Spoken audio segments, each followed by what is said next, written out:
Mais y a pas de papier, alors comment je vais faire? Pas de papier water, pas de papier water.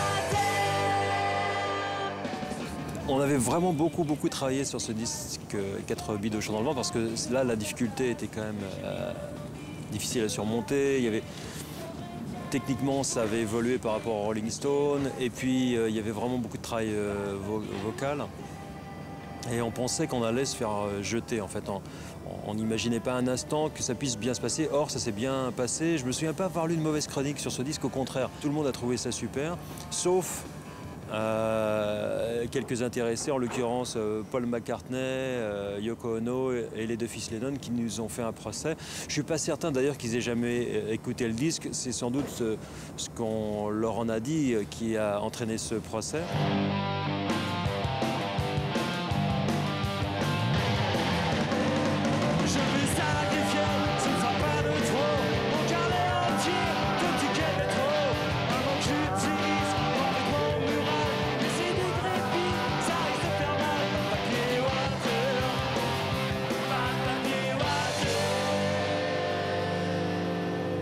Le 4 bidochons dans le vent, c'est aussi également plutôt très bien vendu. Et ça, on est resté sur notre lancée en fait des Rolling Bidochons. Le Rolling Bidochon c'était très bien vendu, le 4 bidochons dans le vent c'est aussi également très bien vendu. Et je pense nous a entraîné vers un autre public, un encore plus grand public, encore plus variété. Nous qui étions un peu des punks, des types qui venaient du milieu underground, on s'est retrouvés propulsés dans des émissions de télé grand public. Ce qui était assez étrange d'ailleurs. On a vu une nouvelle génération qui, par exemple, connaissait de loin les Beatles. C'était souvent les lycéens, les collégiens, et qui écoutaient les bidochons et qui se marraient bien. Et du coup, il y en a quelques-uns qui ont été chercher les vrais disques, les originaux, en se disant « Putain, je pensais que c'était chiant parce que c'est mon père qui écoutait ça, mais finalement, j'ai écouté, c'est pas mal, quoi. » L'idée de parodier un groupe français, elle est venue après toutes ces pistes. Les Who, les Clash, les Led Zeppelin qu'on a abandonnés.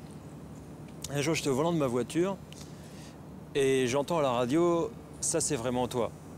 Et dans ma tête, j'entends « Sale, c'est vraiment toi ». Et j'entends à la place de ça se sent que c'est toi, ou je me souviens plus par le téléphone. Et moi j'entends que ça sent sous tes bras, que ça sent. Et je me suis dit, oh là. Et ça serait génial parce que personne ne va attendre les bidochons parodiant un groupe français et refaisant des paroles françaises dans la sonorité des paroles françaises déjà existantes. Tu vois, c'était encore quelque chose de nouveau. Donc tout naturellement, on a décidé à se mettre à bosser sur le projet. Et en plus, on aimait bien la musique, puisque c'était assez proche des Stones, de nos racines, et ça nous faisait plaisir aussi de rendre hommage à un groupe français. La pompe à merde, c'est au fond du jardin. Quand vient le vidangeur, attention aux odeurs.